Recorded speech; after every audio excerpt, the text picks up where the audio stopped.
کرے حضور سے لوٹا کوئی نہیں، یعنی رسول پاک کے جیسا کوئی نہیں۔ سدرا سے آگے دیکھیے شاہ امم گئے، روح الامی سدرا تلک جا کے تھم گئے۔ پہنچے جہاں نبی وہاں پہنچا کوئی نہیں،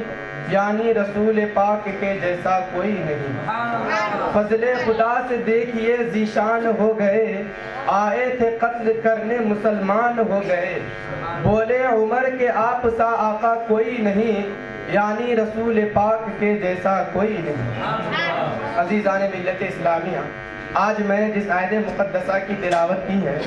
جس آیت کریمہ کو عنوان تقریر بنایا ہے، اس آیت کریمہ میں رب کائنات نے اپنے محبوب پاک صلی اللہ علیہ وسلم کے اختیارات و تصرفات کا ذکر فرمایا ہے۔ چنانچہ ارشاد خداوندی ہے، وَمَا آتَاكُمُ الرَّسُولُ فَخُذُوهُ وَمَا نَهَاكُمْ عَنْهُ فَانْتَهُوا، یعنی جو کچھ تمہیں رسول عطا فرمائے بولو اور جس سے منع فرمائے باز رہو۔ حضرات، اس آیت کریمہ سے میرے مصطفیٰ صلی اللہ علیہ وسلم کا اختیار ثابت ہوتا ہے، اور اختیارات مصطفیٰ ایک ایسا مسئلہ ہے کہ جسے سلف سے لے کر خلف تک، صحابہ سے لے کر ائمہ مجتہدین تک سب کا اتفاق ہے، اور سبھی مانتے آئے کہ رسول اکرم صلی اللہ علیہ وسلم کو اللہ رب العزت نے بے پناہ اختیار عطا فرمایا ہے، اور ہزارہ احادیث کریمہ سے بھی میرے مصطفیٰ صلی اللہ علیہ وسلم کا اختیار ثبوت ملتا ہے۔ مگر دور حاضر میں کچھ نااہل ایسے پیدا ہو گئے ہیں جو اپنے آپ کو مسلمان بھی کہتے ہیں اور حضور صلی اللہ علیہ وسلم کے اختیارات و تصرفات کا انکار کرتے ہیں۔ دیکھیے، تقویۃ الایمان کے اس کا مصنف اسماعیل دہلوی ہے، اس نے تقویۃ الایمان کے صفحہ نمبر 71 پر لکھا ہے کہ جتنے اللہ کے مقرب بندے ہیں، خواہ وہ انبیاء ہو یا اولیاء، وہ سب کے سب اللہ کے بے بس بندے ہیں۔ اور اسی کتاب میں لکھا ہے کہ جس کا نام محمد یا علی ہے وہ کسی چیز کا مالک و مختار نہیں۔ معزز سامعین کرام، اب فیصلہ آپ کو کرنا ہے کہ تقویۃ الایمان کو مانا جائے یا اللہ کے کلام کو مانا جائے، تقویۃ الایمان کو مانا جائے یا احادیث کریمہ کو مانا جائے، تقویۃ الایمان کو مانا جائے یا اقوال صحابہ کو مانا جائے، تقویۃ الایمان کو مانا جائے یا صحابہ اکرام کو مانا جائے، تقویۃ الایمان کو مانا جائے یا ائمہ مجتہدین کو مانا جائے، تو آپ کا جواب یہی ہوگا، یہ کتاب تقویۃ الایمان نہیں ہے بلکہ تفیۃ الایمان ہے، یعنی ایمان کو فوت کرنے والی کتاب ہے، ایمان کو برباد کرنے والی کتاب ہے۔ ایسا لکھنے والا ہرگز مسلمان نہیں ہو سکتا، ایسا عقیدہ رکھنے والا کبھی بھی صاحب ایمان نہیں ہو سکتا۔ تو پتہ چلا، معلوم ہوا کہ ایسا عقیدہ رکھنے والا صاحب ایمان نہیں ہو سکتا جس کا عقیدہ یہ ہو کہ سرکار مدینہ صلی اللہ علیہ وسلم صاحب اختیار ہیں۔ یہی عقیدہ صحابہ کا ہے، یہی عقیدہ تابعین کا ہے، یہی عقیدہ تبع تابعین کا ہے، یہی عقیدہ خلفائے راشدین کا ہے، یہی عقیدہ غوث قطب ابدال کا ہے۔ اس لیے تو اعلیٰ حضرت فرماتے ہیں، خالق کل نے آپ کو مالک کل بنا دیا، خالق کل نے آپ کو مالک کل بنا دیا، دونوں جہاں ہیں آپ کے قبض و اختیار میں۔ حضرات، آئیے قرآن و حدیث کی روشنی میں مختار دو عالم صلی اللہ علیہ وسلم کے اختیارات و تصرفات کو سماعت کیجیے اور اپنے عقیدہ و ایمان کو مستحکم بنائیے۔ مشکاہ شریف جلد ثانی میں ہے کہ حضرت ابن عمر رضی اللہ تعالیٰ عنہ فرماتے ہیں کہ ہم ایک بار رسول اکرم صلی اللہ علیہ وسلم کے ساتھ سفر کر رہے تھے کہ ایک اعرابی آیا۔ جب وہ اعرابی رسول اللہ صلی اللہ علیہ وسلم کے قریب پہنچا تو آپ صلی اللہ علیہ وسلم نے فرمایا،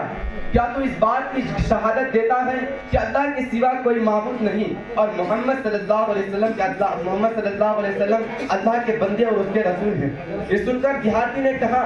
کہ آپ کی باتوں پر میرے علاوہ اور کون گواہی دے گا؟ تو حضور صلی اللہ علیہ وسلم نے فرمایا، یہ ببول کا درخت گواہی دے گا۔ یہ فرما کر آپ نے اس ببول کے درخت کو بلایا اور آپ وادی کے کنارے تھے اور وہ ببول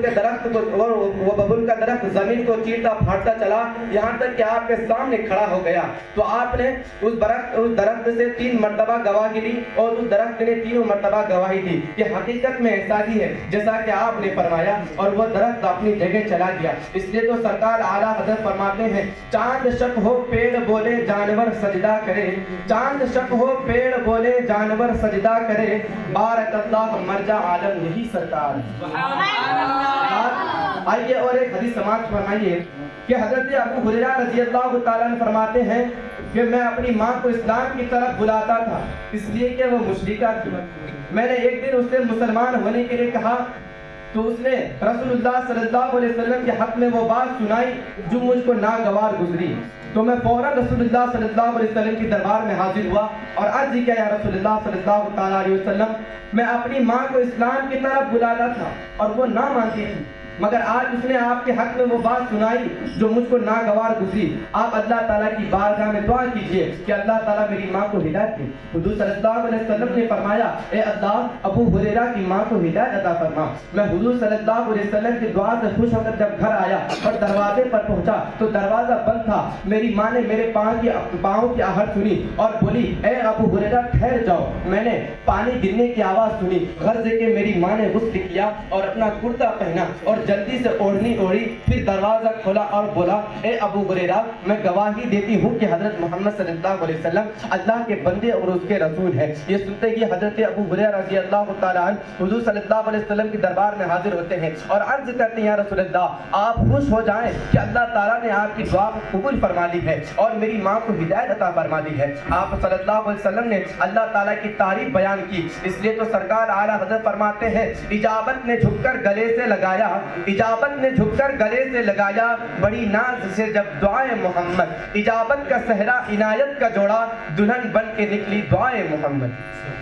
سبحان اللہ سبحان اللہ. آپ کی بارگاہ وہ بارگاہ ہے کہ ادنا آیا تو اعلیٰ بنا دیا, فقیر آیا تو غنی بنا دیا, محتاج آیا تو صاحب ثروت بنا دیا, بے بد نصیب آیا تو خوش نصیب بنا دیا, بے علم آیا تو علم والا بنا دیا, کالا آیا تو گورا بنا دیا, سقی آیا تو سعید بنا دیا, ابو بکر آئے تو صداقت کا تاجدار بنا دیا, عمر آئے تو عدالت کا شہنشاہ بنا دیا, عثمان آئے تو سخاوت کا دریا بنا دیا, اور علی آئے تو شجاعت کا شہ سوار بنا دیا, اور ابو ہریرہ فریاد لے کر آئے تو ان کی ماں کو صاحب ایمان بنا دیا. تو مجھے کہہ لینے دیجئے کہ نگاہ نبی میں وہ تاثیر دیکھی, نگاہ نبی میں وہ تاثیر دیکھی, بدلتی ہزاروں کی تقدیر دیکھی.